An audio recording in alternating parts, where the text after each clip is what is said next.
This headphone is meant for DJ producers and it's got a bass boost switch on board for added low end. We're taking a look at the Reloop SHP-8. It's Reloop's first foray into music production headphones. It's lightweight, is very comfortable to use, and even has swivel ear cups because Reloop says that these can be used for DJing as well as producing. It's got a bass switch that gives a plus 3 dB and plus 6 dB boost to the low end that you can use if you want to hear more bass while you're spinning or you're trying to zero in on the low end of your production. I'll give you my thoughts on it and how it sounds in this video, so let's get to it.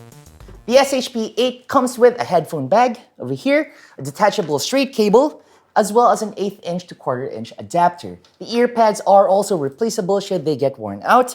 You can't fold them into a ball, but the ear cups swivel, allowing for various monitoring positions while you're producing or while you're DJing.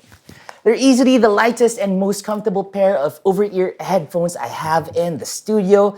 They're made of aluminum and the ear cups are large and they fit around my ear perfectly, even if I've got large earrings. And the ear pads are made of a soft synthetic material and they just feel great. Next up, let's talk about how it sounds. I listen to a selection of electronic music that I know and love in order to test it out, so let's start off with the highs or the treble frequencies. They're pretty in your face on the SHP-8. Airy instruments and vocals rise above the rest of the elements of the production, and while it gives a sweetening hi-fi sound, that also means that whatever sibilance and natural brightness in a mix tend to sound a tad brittle and at times unnatural. I was listening to Bjork's Stone Milker and her S's became even more pronounced, including some of her breaths in between syllables. Next, let's talk about the lows. They aren't as pronounced on these headphones, which is fine for studio headphones aiming for a flat sound. I listened to Aphex Twin's Cockbird 10, which features a really dense and assaulting drum arrangement, and found that it can be challenging to pick details in the bass at times. And this is where the bass boost switch could come in handy for emphasizing the lows.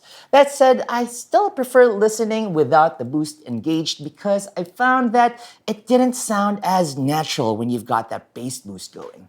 Finally, let's talk about the mids. The mids on the SHP-8 are gentle. This is the part about the headphone sound that I like the most.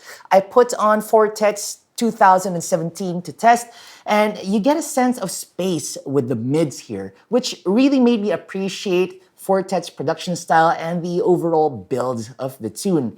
And this can be particularly helpful when you're picking apart the meaty elements in your production, like vocal tracks, guitars, and synthesizers.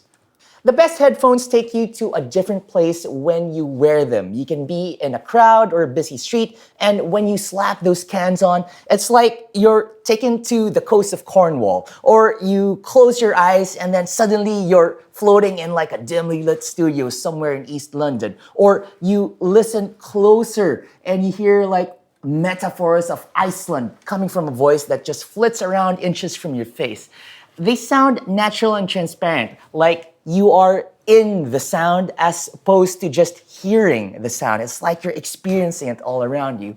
Now, few headphones are able to do this. The Sennheiser HD800 and Focal Utopia come to mind, let alone a pair that costs under $100 like the Reloop SHP-8. But it does have some of that teleportation magic thanks to its extremely comfortable design and weight. Like I said earlier, it's perfect for folk who have big earrings like me. They just fit really perfectly.